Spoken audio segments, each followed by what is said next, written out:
What's up? Welcome to Tales Tomorrow. I'm Morrow, your storyteller for today. With me have some more RPG horror stories. Speaking of RPG horror stories, if you have your own RPG horror stories, you can always submit them to me directly through the email link down in the description below. But if you want to just write to me just for the sake of writing to me, I mean, I'm not gonna stop you. I guess you're more than welcome to. People send some fan art, which is insane to think that somebody like me even gets fan art. A sneaky little tiefling on the internet. So if you want to write to me, you can use the link down in the description below. I don't have like a Discord server or anything. One day I'll make one, but not right now. Right now, we need to get some RPG horror stories for today. Does LARP count? I did not join a makeout session in-game and apparently made someone angry. Long story short, I go to an event abroad and due to logistics, I end up sharing the in-game tent with one player in the group. I won't go into the details, but basically alcohol did its part. People started making out in the tent, and at that moment, I left to leave the others alone as I was not interested in joining. I ended up arguing with one of them because I ruined the atmosphere and the evening for the others as well. Rushing to the end of it, I'm no longer in that group. I later learned that it's kind of a tradition of these people ending up having sex regardless of the real life relationships because it's the character. It does not count. What? It's in character, so therefore I'm gonna just have casual sex with you even though I could be potentially engaged or married or in a relationship with somebody else entirely? No, that's like thinly veiled cheating. That's to cover yourself with thinly veiled cheating. There's another image here specifically and I do have my thoughts on it, so let's finish the image itself. Let's read the text exchange. Don't make it a bigger deal than what it is. Everyone has sex at LARP events. It is just natural to expect it. Do you expect characters to be chaste virgins? Look, you do you. I don't care what you do in your gaming time. As long as consenting adults are involved, I don't care. I just don't want to be part of it. I never was into casual sex. I'm engaged, and on top of that, I'm sorry to say that I'm not attracted to either of you that way. You think it as me, and not as character though. You're the one that complained about people confusing players and characters. Oh my god, this person lives in Fantasyland forever. Oh my god. First of all, if it's roleplay characters, if it's LARP characters, LARP or roleplay, then keep roleplay in roleplay. And guess what? Your fictional little LARP character is fictional. They're not real. They don't exist. You might be cosplaying as your character, sure, during a LARP event, but that doesn't mean you are the actual character right then and there. It's like somebody pretending, I'm not Jim, I'm Grok the Barbarian, and they go pillage the village next over because they generally think they're Grok Barbarian. It's insanity and lunacy. You're not Grok Barbarian, you're Jim from accounting. And Jim, your wife and 3 kids are waiting for you. You can't be pillaging the next village over. Put the axe down, Jim. But to also go as far as say that everybody does casual sex because it's all in roleplay. Guess what? It's not in roleplay. Actually having casual sex in a tent with another person. If it's roleplay, it means it's imaginary. It's not real. It's fiction. It's in your head. Leave the imaginary roleplay hanky-panky in roleplay hanky-panky. Don't just use LARP events to excuse yourself for cheating on somebody or to have casual sex with somebody. If you want to have casual sex, have casual sex. Don't have to mask it with LARP or roleplay or anything. But also, I can't believe they expect people. They literally expect people to just like, hey, I know you're married and stuff, or engaged, or you might have a family, or you might have a boyfriend or girlfriend or whatever, a partner of some kind. But you know what? This is a roleplay, so drop your pants because we're in roleplay and we're gonna have roleplay sex together. What? Insane. Keep roleplay sex with people that you trust and people you know in the bedroom when you pretend to be a slutty nurse or a demon Beelzebub or something. Or Grognak the Pillager. I don't know. Keep the roleplay sex in a bedroom, not in some tent in the middle of the woods somewhere, please. Also, don't mask casual sex with it's roleplay, so it's okay. Yeah, I'm gonna just go ahead and cheat on somebody because it's a roleplay. It's fine. Absurd. Absolutely absurd. Let's get to the next story for today. DM tries to force past campaigns on new players. My name is Sarah, and a few months ago, I had experiences that started out annoying and turned truly horrible. Due to my personal work situations, I usually look for TTRPGs to play online. In January, I applied for a D&D game with a steampunk and zombie theme. The idea seemed fantastic. When my application was accepted, I was really excited. The DM, who I'll call Douche, contacted me on Discord to get to know me better, which is pretty common when you're looking to play online. During our conversation, I noticed he might be on a spectrum. I didn't mean to judge anyone, but there's some context here for later. At the time, the conversation seemed to go well. He said he liked my answers and would be delighted to have me in his game. I was happy to be accepted and excited to meet the other players. After that, a few days passed until the game date arrived. It was me and 3 other players, myself, another guy, and 2 girls. This was the session 0, where we were supposed to define characters, backstories, and things like that. At least, that's what we thought. The The players and I hit off as soon as we met. Only a few minutes had passed and we were already making jokes amongst ourselves. Douche, strangely, remained silent while we introduced ourselves until he just said, "Okay, choose which character you want to play." The other players and I felt silent for a second. You see, when I submitted my application on the site where I was looking for players, it said I could create my own character. In fact, one of the players commented on that, saying they already had an idea for the character they wanted to make. Douche said that was an option, but that these characters were already an advanced level and had magic items. But if we played one we made ourselves, we have to start at level 1.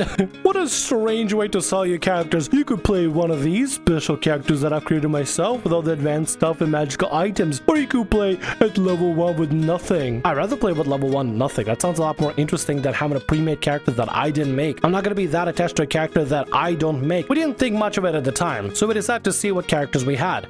We noticed there were 5 characters, 2 rogues, a paladin, a cleric, a barbarian, all with their race and equipment already chosen, and curiously with very elaborate backstories, a page per character. I usually chose wizards, so none of them appealed to me, nor to any of the other players, so we told them we prefer to create our own characters. Douche started making loud mouth sounds and then said with a dismissive tone, "Whatever you want, your loss." The gesture was a premonition of what was to come. He spent the rest of the session silent. We would discuss possible stories of how our characters could meet, but he didn't pay attention to us. I think at some point I could hear him watching TV in the background.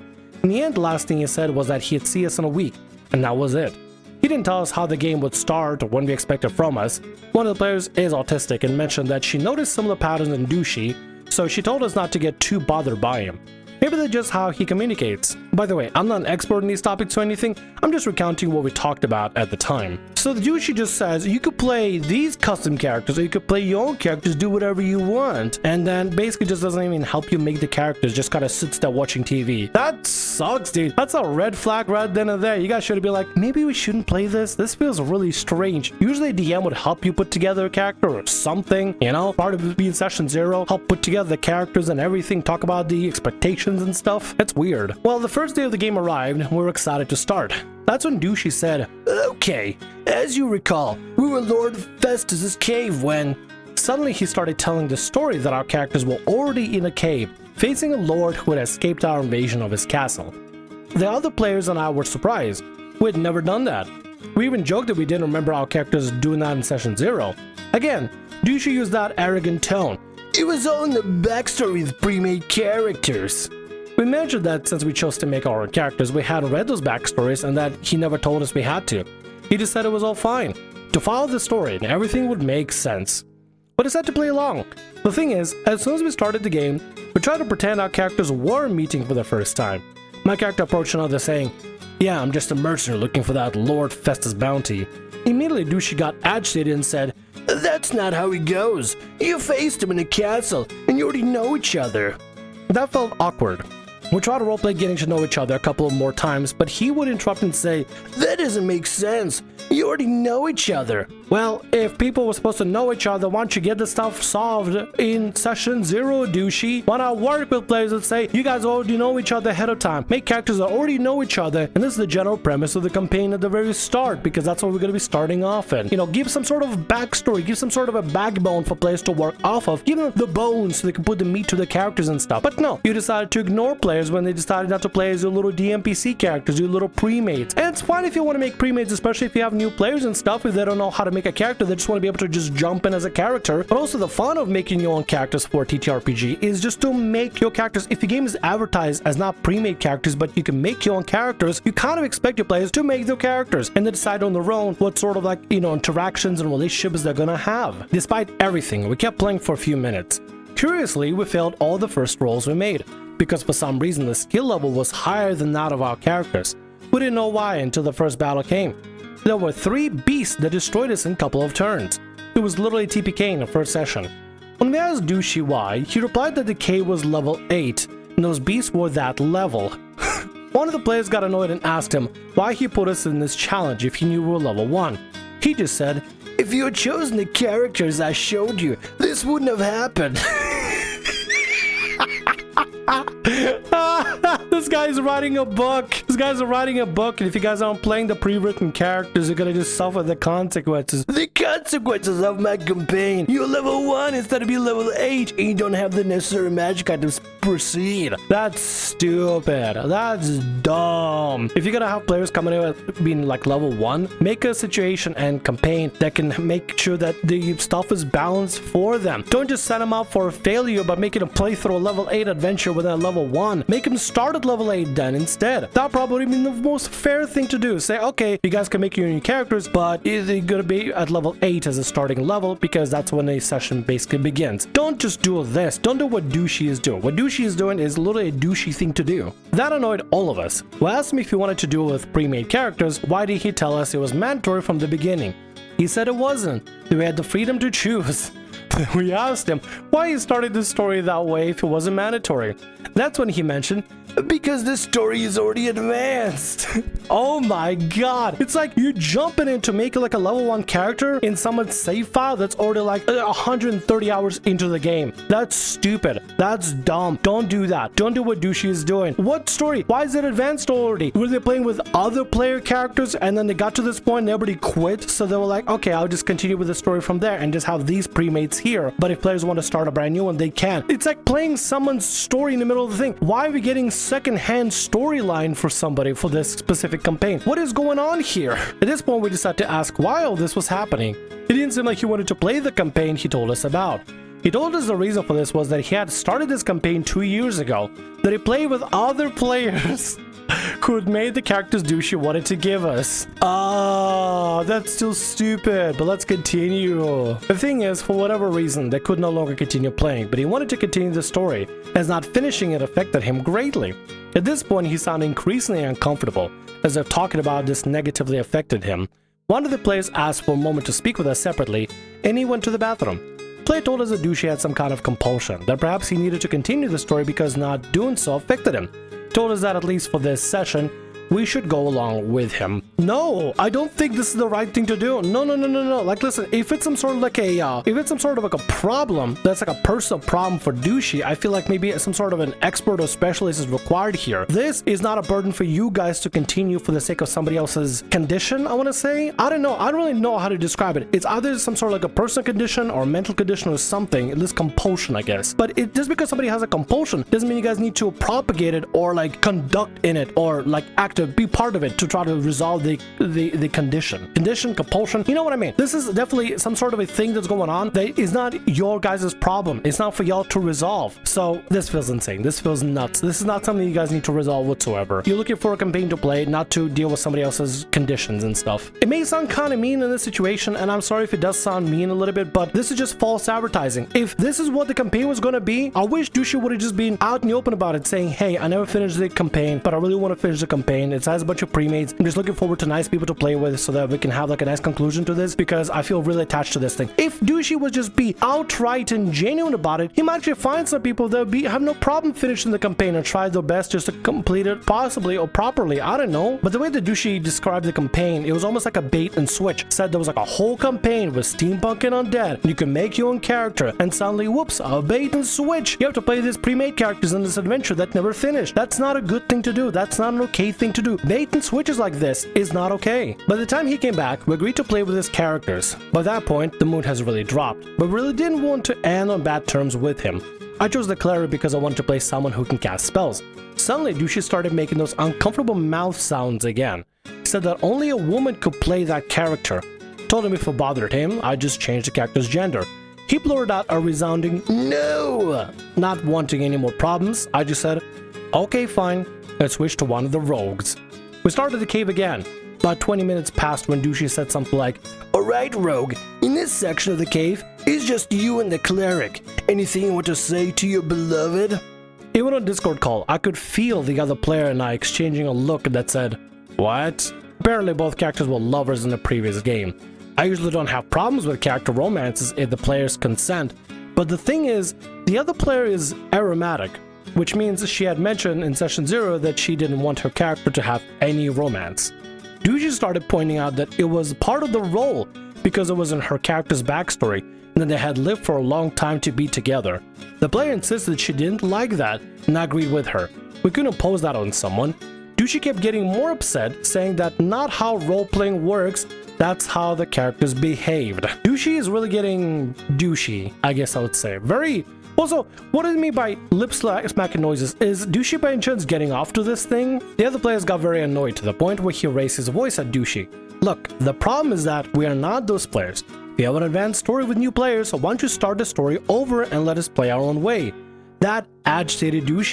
He started yelling, I don't want to. It's my game, and you don't want to play it the way I want. I'm just imagining a toddler throwing his toys around at everybody else that doesn't want to play his little fantasy. Like, at the end of the day, regardless of a compulsion condition or anything like that, this is a very immature way to handle this thing, and is the incorrect way to handle this thing. What Douche is doing is not okay. Call didn't have video, but we started hearing him throw things, and I could swear I heard something glass break.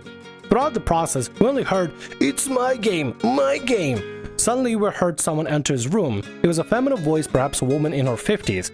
Further trying to grab him and ask him to calm down. He just kept yelling, my game. Everything happened very fast, but at one point, all of us collectively left the call. Good idea.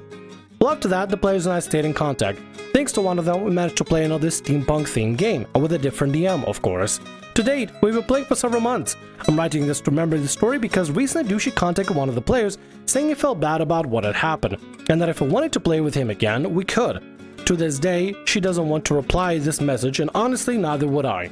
I hope Douche had found a healthy way to finish the story, or that he started a different game. But yes, that's my RPG horror story, at least the one I'm willing to share for now. What a roller coaster of a story, man. Well, at least you guys found your forever party, or at least your current party you're going to be playing with, so that's a good thing. Douche definitely needs some help for sure. Definitely needs some sort of help, probably professional help, just to kind of get through their stuff, because if that's how they're going to be behaving for every campaign, then I don't think it's going to work out for Douche. Just got to be honest. Also, I genuinely want to know, what's up with the mouth noises? Was Douche actually getting off to this stuff? Because, like, you know, for some people, it may be a specific fetish. Who knows? Also, I got a theory that maybe Douche never even played with any of the characters. This was just characters that he made up in his head, and he wants somebody else to play as them, so you could just watch people perform and play through the VTT or something or some other. I'm not fully sure. At the end of the day, playing with a DM like Douche, especially with how immature he is, I doubt he's gonna have a lot of players that want to stick around with him. Or maybe something happened where Douche used to be good, but then, you know, over the years and the compulsion and stuff just kind of drove him to, I don't know, become more of a man-child or something. I'm not fully sure. Honestly, I don't know. But either way, I hope Douche gets help at some point if they do need help. Or if they're just immature man-child, then I hope they grow out of it. I'm not sure. Well, you guys found yourself a forever party. That's good. And the DM. That's good.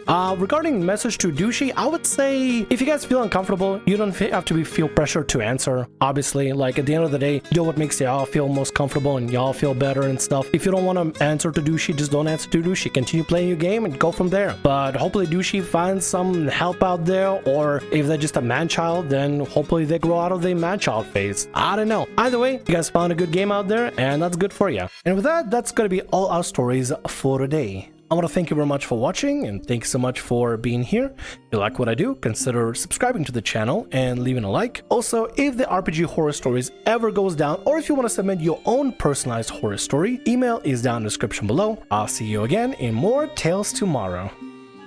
Bye-bye.